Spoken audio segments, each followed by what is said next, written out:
Okay, so welcome everybody to the new normal today. We're talking with Luca Boschin from LogoGrab. Welcome to the show. Hi, everybody. So, do you just want to give a bit of information about yourself, Luca, and a bit about LogoGrab? Yeah, sure. So I co-founded with Alessandro LogoGrab a few years back. We are an image recognition business, so we build software that recognizes by itself things inside images and videos, and we license that software to other companies so they can build great products or solutions on it. And traditionally, as per the name, isn't focused on recognizing logos in images and videos, but things are evolving quickly. Well, and where did the kind of idea come from, and how did you go from inception to a pretty big business? Yeah, so well, I've known Alessandro, my co-founder, for many, many years. And back during university times, we always played around together, trying to build products or companies, or we always like to build things. And LogoGrab was actually my master thesis project back in the days. So we thought, there's no good logo recognition technology out there. Perhaps we can build it. And Alessandro back in the days was actually a researcher for Google, doing research for them at the Swiss Federal Institute of Technology in Zurich. So we had the will and the knowledge to start working on it, and it just started. And from kind of what the initial inception of the product was, it's obviously gone through many iterations and different areas of kind of what you wanted to focus on. Can you talk us through that journey? Yeah, sure, absolutely. But it's interesting how, in a way, the core product was always the same, because in order to start, we had to build ourselves the image recognition technology. Now, in the early days, our idea was to, in the naive university days, build an app where people would scan logos and receive discounts, promotions, you name it, which was a great starting point to build the technology itself. But as we wanted to grow commercially the company, we realized there was a bigger opportunity in actually licensing the technology itself for recognizing logos to companies who would use it for very different things that go from monitoring media for the appearance of brands to give them insights about who views their content and their products, or using it for counterfeit detection. So our technology today is used by marketplaces, for example, as the visual signal that allows them to identify if a product is real or fake when sold on their platform. So that's how it started, and that's how it evolved in a nutshell. Okay, brilliant. The product itself, how is it built, or what's the kind of you mentioned that it's an AI tool for humans. Mhm. So Yeah. what's the kind of how's the product built? What's the platform it sits on, and how it goes from there? Yeah, sure. So the product itself, it's very simple for everybody to use or integrate. It's a simple API. So you connect to our servers through the API calls. You send in pictures that you want to identify logos or other feature in, and then the API gives you a response in terms of what was identified by the technology in that picture or video. I wouldn't be able to tell you the details of what the technology is built on, because that's Alessandro's word rather than mine. Okay, and the bit I like to hear from people, especially if that have founded their own business and have come through, what would probably be your kind of top three learnings from over the last, say, 2 or 3 years, and then how that has kind of moved into over the last 2 or 3 weeks, and how you've had to kind of adjust and pivot? Yeah. So, well, maybe one thing that I learned over the last few years was to never take myself too seriously, or never take ourselves too seriously, but kind of enjoy that freedom of being able to look at things in a different way, in a software way, and as a result, perhaps adapt quickly to things as well. And in terms of the business, uh, we definitely felt a bit of a hit during the crisis, not major, but because we always had such a free way of thinking, the concept itself of not working anymore from an office but all remotely was very easy for us to integrate, because we never really cared when and how people work, rather, are we going to reach our goals and KPIs or collectively?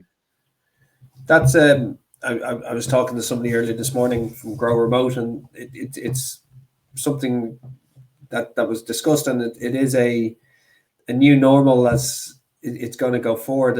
Have you always been a location anywhere business, or was it very much a just it's happened now, so we have to adapt?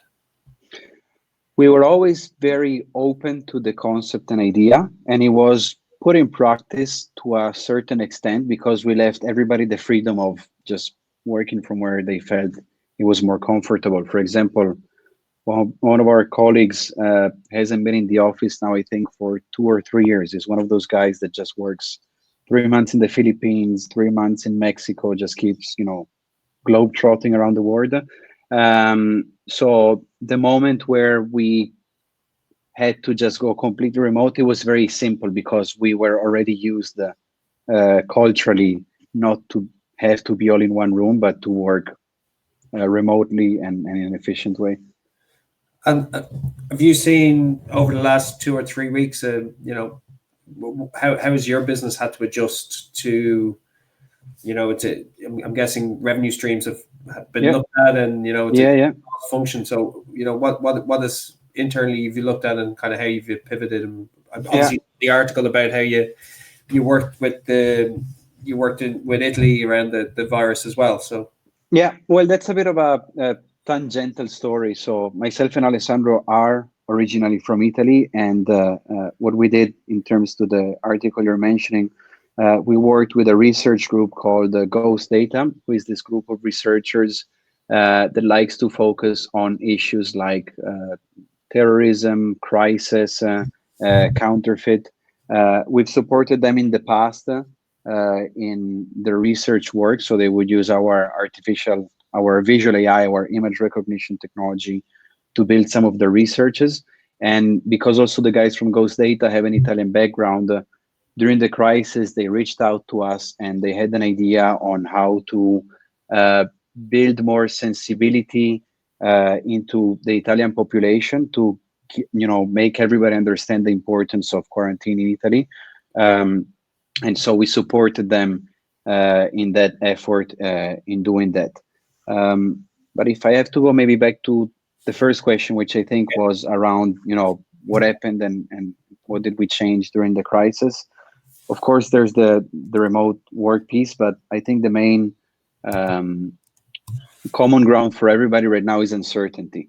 So a part of our business is working with companies who do sports sponsorship monitoring using our technology.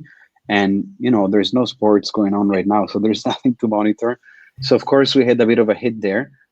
Although actually some of the clients in the space had an increase in work because they were focusing already on things like esports. So we, there was no effect there. What we did internally, because of this moment of high uncertainty, nobody knows how long this is going to last, how much it's going to impact. We didn't feel much of an impact yet, but we want to be on the safe side. We started looking at cost, and we thought, as a first thing, let's all just cut our pay for a few months by 20%, just to be on the safe side, because in this moment, cash is the most important thing in case the crisis lasts longer and maybe it hits us stronger than we anticipated. So we're being very careful with cost, and we try to all help in that effort, and we are reevaluating the situation on a weekly basis, basically. Okay, and have you had to do anything different, kind of have with your clients? We talk to a lot of people, and they're just talking about communicating with your clients and different things. Have you had to look at different moving forward post kind of August, September? Have you identified anything new that you're going to? Oh, that's an interesting channel, and we might investigate that more, because a lot of people are saying we have more time now to look kind of from the parachute down and see, have you Yeah. been able to identify anything? Yeah, well, it's interesting because actually these days we're going to launch a complete new branding for the company, including a company name change. So in a way that helps, it gives us a tiny bit of more time to work on that. So we're working on that. And something else that we always wanted to do was eventually get to a point where we're going to productize our technology. So where we're not just going to license it for others to use it as an API, but actually build ourselves a product on top of the technology that we could deliver to the end client. So this is a time where we're accelerating that process of sitting down all together and figuring out, is there an opportunity that we can go after? Okay, bro. And just over the last few years, can what would be your biggest learning, and where have you, if you look back 5 years ago or 4 years ago and to where you are now, is it Yeah. where you expected the product would, or the business would be, or did you, and yourself, or kind of, where are you thinking there? Yeah.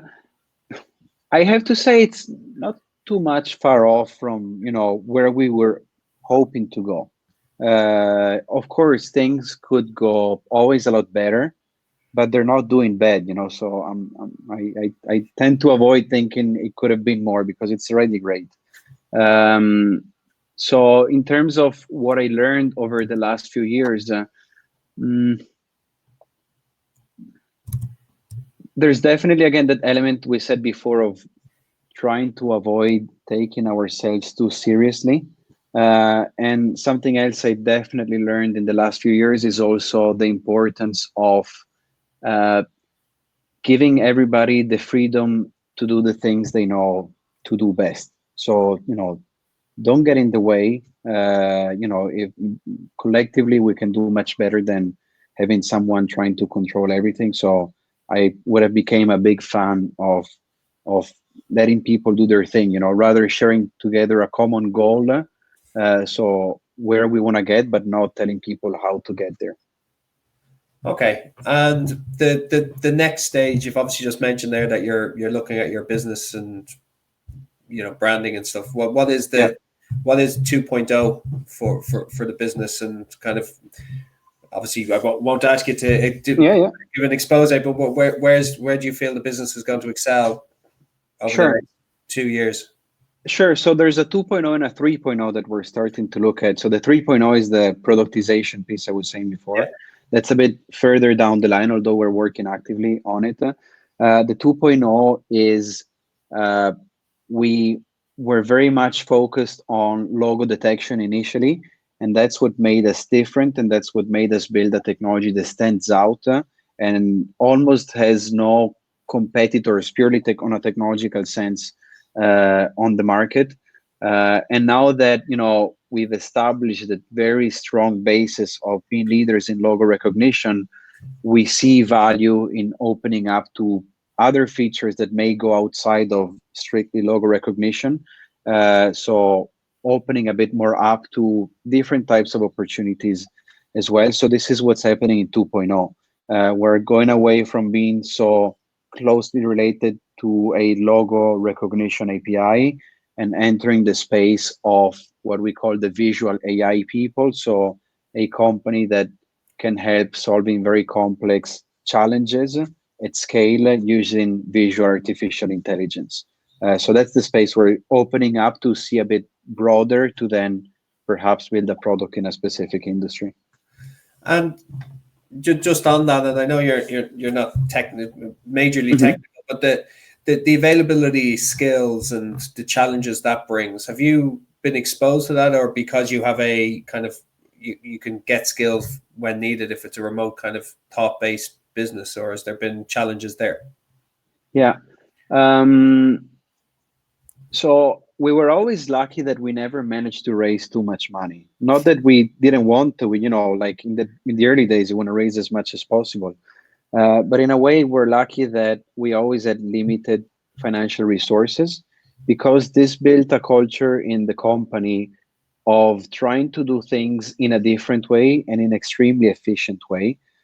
So, for example, the logo recognition technology itself, we have it works that way that well because we had always very limited resources and we had to build the technology in a completely different way that all the people that had resources were doing it. And as a result of it, it works extremely well and at an extremely large scale.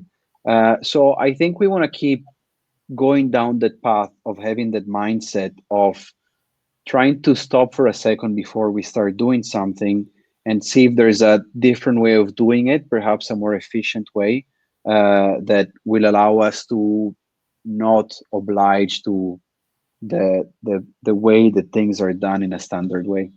Okay. I won't keep you too much longer, but you just mentioned there you didn't raise too much funding. That's kind of against the norm nearly of what you see where people are, trying to raise as much VC or, kind of initial stage. Was that was that a purposely done, or was it just you were able to sell your product quickly and you were able to raise capital that way? To be honest, I would be lying to you if I would say we didn't want it to raise more money, especially in the early days. You hope to get in as much as possible. Back in the days, we just didn't have the knowledge, the capability to raise more, and we were not sure where we were going either.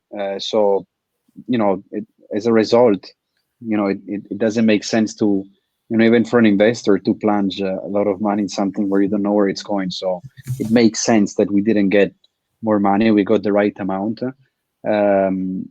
So that's the way it went. And that allow you to be more flexible yourselves, because obviously you didn't have constraints of VCs or,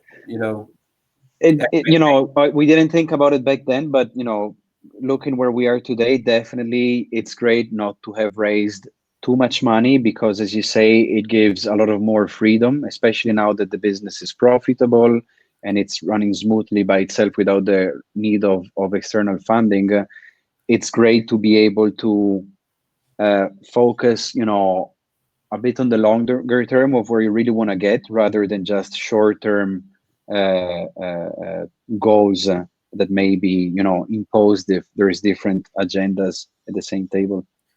Okay, bro. So as I said, last question. What would your advice be for, people who have, maybe a couple of years behind you and, as a successful entrepreneur, what would your advice be to people who might be listening?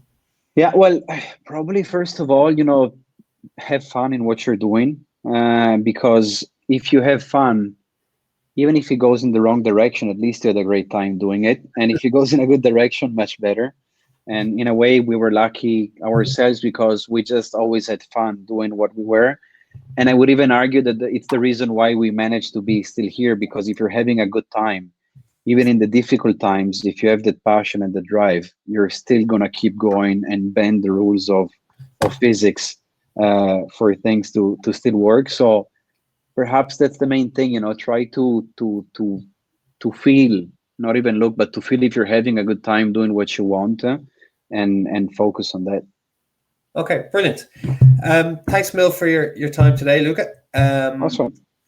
LogoGrab.com is the website, and I will put all your details underneath the video when we post it. But thanks, Mil. Awesome. Stay safe. Thank you. You too, Gavin. Take care.